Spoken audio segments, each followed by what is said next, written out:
click the right button. Almost like I know what I'm doing, right? There you go. Alright, welcome to another episode of Max and Howard Drink Beer. I am Max. And I am Howard. We have Steve hanging out with us today. Hello, people. We just broke his computer, or fixed it. I'm not sure. There's extra pieces, so you know how that goes. We're doing a special series today. There you go. You heard it open. Howard, you know all the information about the beer that we're trying out today, so why don't you lead it off? Tell us about the beer. Well, Max, it's you know me. I'm the kind of guy I like the Woodman Swill, whatever on sale. We kind of roll with that, and they had a sampler pack on sale, 15 cans for I think it was $12, that's a pretty good deal if you ask me. You know, usually you get the exact opposite. It's 12 cans for $15. Yep. And that's ridiculous. Who wants to pay that much money for a fucking beer? Nobody wants to do that. I think everybody pays that much money for beer. Well, that's because they, go to the tavern, but we can't do that right now. But that's okay. The cool thing about this is a beer out of Colorado. Colorado is doing a lot of big stuff with beer lately, and so this is just one of the many different breweries from down there. Specifically, it is Breckenridge Brewery. Now, fun fact, Steve, I don't know if you know, you're not a big beer drinker to begin with. I don't even know why you're here, to be honest with you. No. I'm observing. Yeah, no, that's a joke. It's all good. But Steve, I don't know if you know this, and Max, I don't know if you know this, but I know New nothing. Belgium, it's a relatively big brewery. You know, they have the Fat Tire, that's an amber ale, and they have the Voodoo Ranger, which is a pretty spicy IPA. That's pretty good. And that's out of Colorado as well, which I didn't know. I just recently found that out. Doesn't Breckenridge make a whiskey? They might. Now that you say that, I feel like we've had this discussion before about this. Actually, now didn't we sell it? Yeah, at the gun club. That's why I'm saying. There's no way it's the same thing. They might be like adjacent. They might, Well, so Breckenridge is a municipality in Colorado. Right, so a city? No, municipality. Oh, okay. Part of a city, then? No. I'm pretty sure there is, right? Yeah. Yeah, it's a bourbon whiskey. A bourbon whiskey. Breckenridge is a bourbon whiskey. By Breckenridge Distillery. Not to be confused with the Breckenridge Brewery. And there you have it, ladies. Yeah, we are drinking from. All right, so we learned something today. Yes. We should probably have talked with Colin's sister, Kathleen, who worked in the beer industry in Colorado. Oh, I didn't know she did. So that's a different story for a different day. Yeah, that's definitely interesting. Well, what we got here, we're going to start out with the first beer in the series. It's and feel free to correct us if we're wrong. I think we're really killing the pronunciation here. It's a Agave Wheat beer. Now, wheat beers are, when I think of wheat beer, I think of Blue Moon. That's the first thing that I think of. Yep. The shandies are all wheat beers. The Hacker Shores, the Hefeweizens, those are all wheat beers. But I always think of Blue Moons, and I'm not a big Blue Moon guy. So I'm a little nervous about this one. Max is already sipping away. He's way ahead of the game already. Well, you heard me open the beer. I'm not going to not drink. But the interesting thing is the agave part. Now, agave is what you make tequila out of. So that's one of the big things for that. It's also a substitution for sugar because it's very sweet. Unfiltered ale with a touch of agave nectar.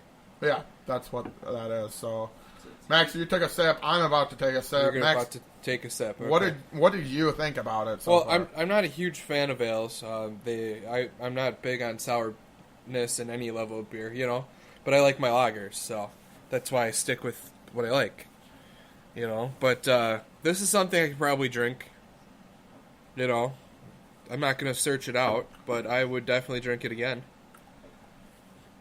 Not something you would. What were you going to say, Steve? Does it taste sweet? It's got a slight little hint of bitter, that the ales have. Almost sour.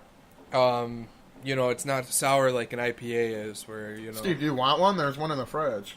Oh, no, I'm good, thank you. You know, you can join in the conversation. Pretty, Yeah, right. I mean, hey, it's kind of fun, you know. It's all right. I don't think I'm definitely not going to order it in the tavern, but you know, You're not going to write home about it If, because I don't think Doc can read. right? No, definitely can't read. But Steve, we go to Steve's house and he says, "Hey, you want to try some of this?" I'll say, "Yeah, I'll drink that. I can work." with that." I would love to see this at Steve's house. Yeah, well, I'm sorry, but I think you're confused on what type of beverages Steve has in his house. Well, hard root beer and Mike's hard lemonades What and was I was chasing every Minute Maid? what was the one? Yeah, that was a good one. Smirnoff Ice and Fruit Punch is one of the Minute Maid Steve Punch, drinks, yeah. and That woo, was good. Boy. That was a good one. yeah. I know. Yeah, you know, I know Forrest enjoyed that thoroughly. Figured he would. I like sweet drinks. yeah, Hey, I there's don't nothing know. wrong with that. When they go down like that, like that Sam Guria that Sam made that put everybody on their ass. Yeah, that was a wild Did I day. have that? Was I here? I don't know. I don't No, know. The no. the one I truly remember was the when we had the apartment. Morgan made the brandy slush, and Steve was mixing the brandy slush with, I think, amaretto. Oh, that actually might be pretty good. You know, and brandy slush is traditionally mixed with soda. Yeah.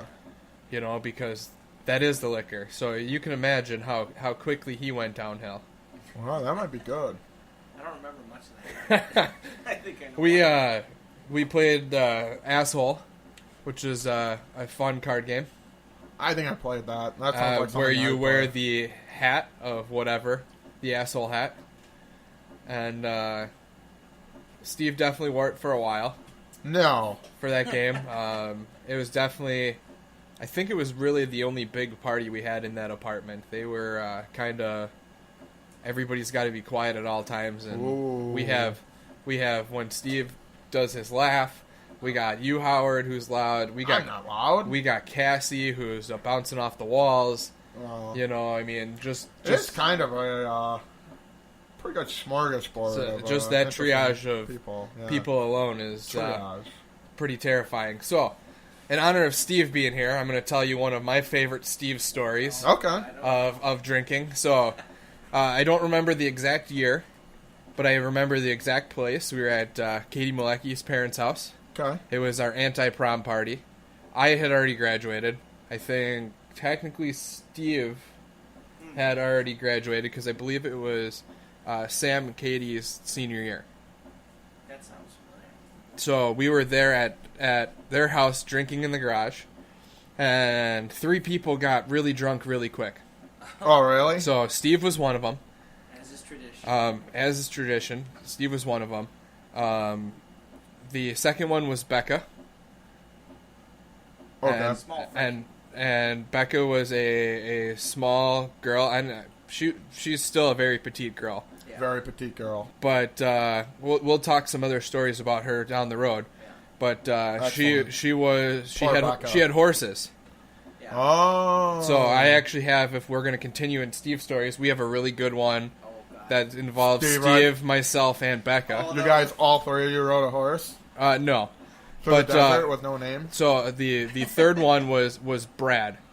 Okay, he is So- the third to get wasted. Yep. So as a heavier drinker, I was in charge of keeping track, as was Katie and I think Sam.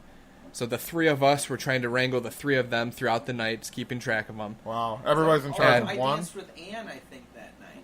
I think Yes, you photoed me yes. Ann There dancing with her. is a photo of Steve dancing in Katie's garage with Anne. That's Less nice. dancing than That's her nice. propping me up and more Yes. leaning, and That's we're very nice. just swaying around. you know. So we're gonna go through them. Steve is gonna be the last about Steve drunk, but Becca was super drunk. She was trying to go downstairs, so we were hanging out in the garage.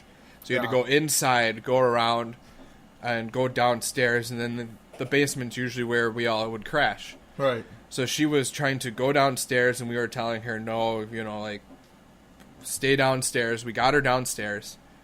Stay downstairs, just stay here.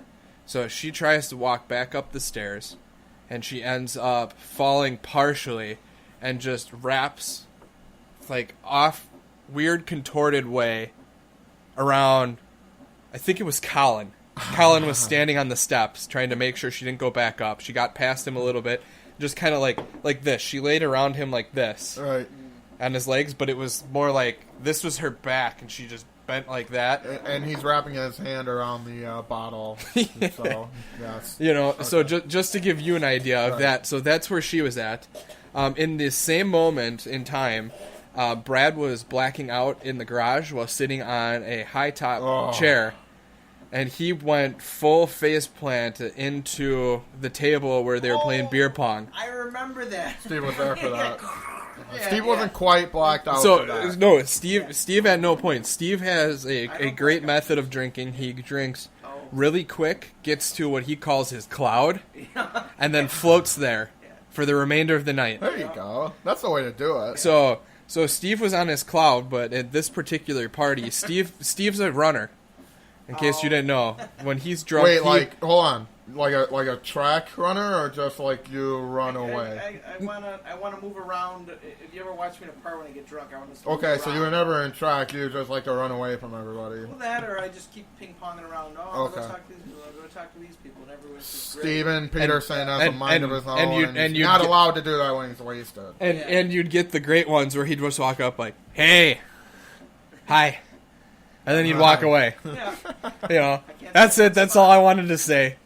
You know, but so Steve would take off running, and originally the night started.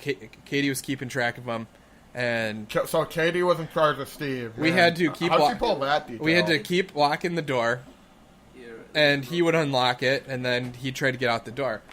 Well, one time he got out the door, and I had to chase after him, and he got around the back of their 3-car garage to the front and about halfway down their driveway. And their driveway is probably, 150, 200 feet off the road? Driveway. Yeah, it's not so close. He got really far. So I tackle him to get him to stop. And he's just laughing, going, I got really far that time. And it's just like, damn it, Steve. I don't know where I was going.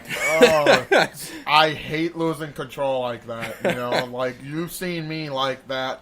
I become a whole different person. I'm not Howard anymore. I'm like you got in that fight with that table that night. Yeah, I'm like Bill or whoever I turn into. And it's not good. I hate getting like that. And that's why I like doing this. You know, that's what's cool about the podcast that we're doing. We get to try different beers. You know, we don't get too wasted.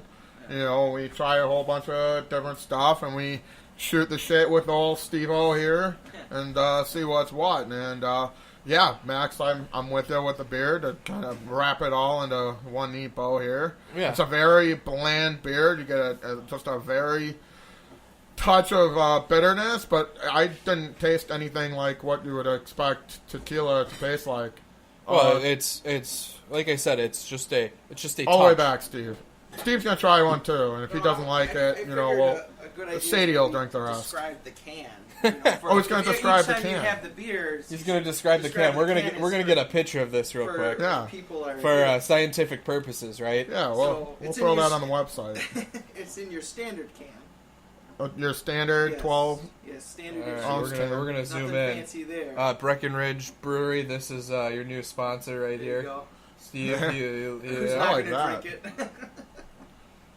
I got some great pictures, and no point were his eyes open in any of those pictures. That seems standard as well. It's got a nice yellow, kind of almost copper color to it, with some mountains in the background, hinting probably to the Colorado Rockies, or whatever they're called there. You're a very observant person. Oh, and we can see there's an agave plant, a little green agave plant, looks like an aloe plant.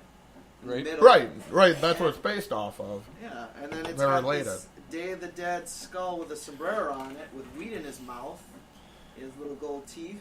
Yeah, I didn't even notice the wheat in his mouth. That is a good point. Probably that's probably part of their brewing process. They have a skeleton chew up the wheat, and then that's probably true. We'll have to ask him. We'll have to bring him in. Yeah. See if that's how that works. And then, like I said, there's a lot of... here you go. You got it first from us. Yeah. There's a lot of Colorado breweries. It's pretty wild, and it sounds like we all have friends out that way. You know, that everybody kind of is familiar out there. And you got your Wild West lettering Agave Wheat in the middle. in white letters.